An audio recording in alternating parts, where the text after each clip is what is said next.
बिहार की राजनीति में धनबल, जाति बल और बाहुबल ने हमेशा सियासी बदलाव को दिशा दी है।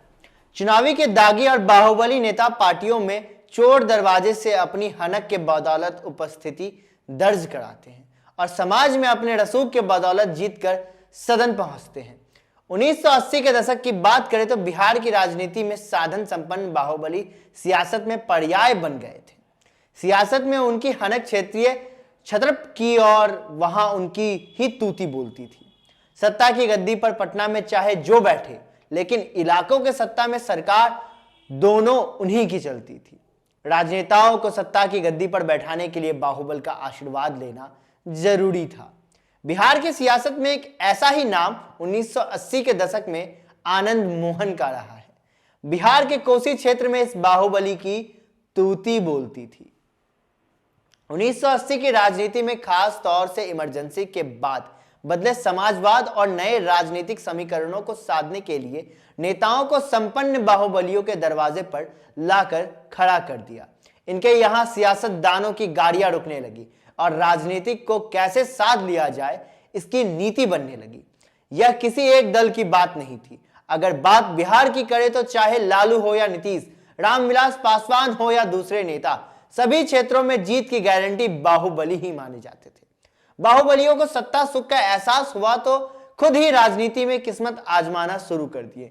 बूथ कैप्चर कर नेताओं बनाने वाले खुद नेता बनने लगे। 1980 का दौर बिहार की राजनीति में इस तरह के बाहुबलियों के सियासत में आने का रास्ते का साल भी कहा जा सकता है। बिहार की राजनीति में आनंद मोहन एक ऐसे नाम थे जिनकी राजनीति लालू यादव को उन्हीं की भाषा में टक्कर देने का काम करती थी। एक दौर था जब आनंद मोहन का जलवा इतना जबरदस्त था कि उनके क्षेत्र में लालू यादव भी जाने से डरते थे। लेकिन सियासत भी अपने तरीके की ही पटकथा लिखती है। राजनीति में वर्चस्व को कायम रखने के लिए हमेशा बाहुबल का प्रयोग होता है और यही हुआ आनंद मोहन के साथ। लालू से अदावत के बदौलत बिहार में उनकी साख तो बनी, लेकिन राजनीति में बढ़ती महत्वाकांक्षाओं ने उनको सियासत के कुचक्र का शिकार बना दिया और पूरी सियासत ही चौपट हो गई। 80 के दशक में आनंद मोहन सहरसा और कोसी के क्षेत्र में मजबूत बाहुबली के नाम पर स्थापित हो चुके थे।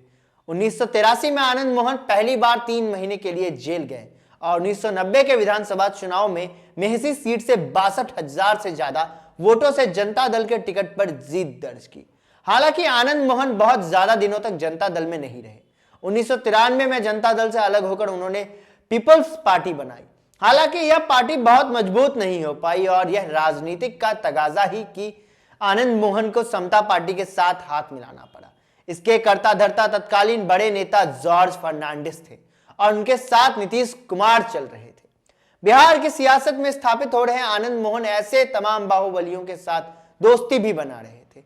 एक ऐसे खास वर्ग के थे जो मंडल कमीशन के बाद बदले राजनीतिक हालात में नेताओं को टक्कर देने का भी काम कर रहे थे, जो स्वर्ण सियासत से राजनीति के किनारा करना चाहते थे। कोसी से आनंद मोहन और मुजफ्फरपुर क्षेत्र से छोटन शुक्ला, बुटकन शुक्ला गैंग से आनंद मोहन की नजदीकियां बढ़ती जा रही थी। हालांकि बढ़ते वर्चस्व में अंडरवर्ल्ड के बीच एक लड़ाई शुरू हो गई और 1994 में मुजफ्फरपुर में छोटन शुक्ला की हत्या हो गई। हत्या को लेकर इतना ज्यादा उबाल था कि उनको अंतिम संस्कार के लिए ले जा रही भीड़ ने गोपालगंज के तत्कालीन जिलाधिकारी डी कृष्णैया की हत्या कर दी। डीएम की हत्या ने भले ही उस समय आनंद मोहन की चर्चा को विषय बनाया, लेकिन यही हत्या आनंद मोहन के सियासी चर्चा के खत्म होने का कारण भी बन गई। आनंद मोहन को जेल भेजने में लालू यादव की अहम भूमिका रही। लालू यादव उत्तर बिहार में अपना दबदबा कायम रखने के लिए रणनीति बना रहे थे। ऐसे में आनंद मोहन और छोटन भुटकन शुक्ला को रोके बगैर यह संभव नहीं था। लालू यादव आनंद मोहन के पीछे पड़ गए थे और यहां बात पूरे बिहार की सियासत में फैल गई। परिणाम यह हुआ कि 1996 में आनंद मोहन जेल से ही चुनाव लड़े और समता पार्टी के टिकट पर शिवहर से 40,000 से अधिक वोटों से जीत गए। आनंद मोहन ने 1998 में शिवहर से चुनाव लड़ा और इस चुनाव को भी जीता, लेकिन उसके बाद चुनाव में आनंद मोहन हारते चले गए। बदलते राजनीतिक हालात और डीएम के हत्या के मामले में साल 2007 में निचली अदालत ने उन्हें मौत की सजा सुनाई। निचली अदालत के फैसले को लेकर पटना हाई कोर्ट में याचिका दायर की गई और पटना हाई कोर्ट ने आनंद मोहन की मौत की सजा को उम्र कैद में बदल दिया। इसकी अपील सर्वोच्च न्यायालय में हुई, लेकिन सुप्रीम कोर्ट ने पटना हाई कोर्ट को फैसले को बरकरार रखा और तब आनंद मोहन जेल में है। माना यह जाता है कि पूरे षड्यंत्र के पीछे लालू यादव का ही हाथ रहा है। यह सियासत का ताना बाना है कि राजनीति में ना कोई किसी का दोस्त होता है, ना कोई किसी का दुश्मन। जिस आनंद मोहन को लेकर लालू यादव इतने खौफ में थे कि आनंद मोहन की हत्या तक के लिए प्लान बना लिया था और चंद्रशेखर सिंह के हस्तक्षेप के बाद मामले में बीच बचाव हुआ, अब उसी लालू यादव की पार्टी को मजबूत करने के लिए आनंद मोहन की परिवार जुट गया है। लालू के परिवार उनके लिए राजनीतिक जमीन तैयार करने का काम कर रहा है। मामला साफ है कि दोनों परिवार राजनीतिक अवसरवाद का इतना मजबूर शिकार हुआ है कि सत्ता ही नहीं, राजनीति भी उनकी पकड़ ने उनकी किनारा कर दिया है।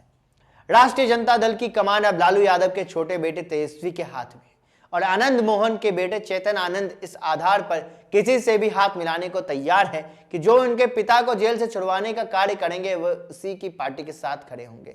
जातीय समीकरण की गोलबंदी जिस तरीके से खड़ा किया जा रहा है और नए राजनीति की परिभाषा नरेंद्र मोदी और नीतीश कुमार के बदलाव के विरोध में तैयार हो रही है, उसमें आनंद मोहन के परिवार और लालू यादव के परिवार का जुड़ाव कोसी के क्षेत्र में किस तरह का बदलाव करेगी, यह तो जनता की वोट की चोट से ही पता चलेगा।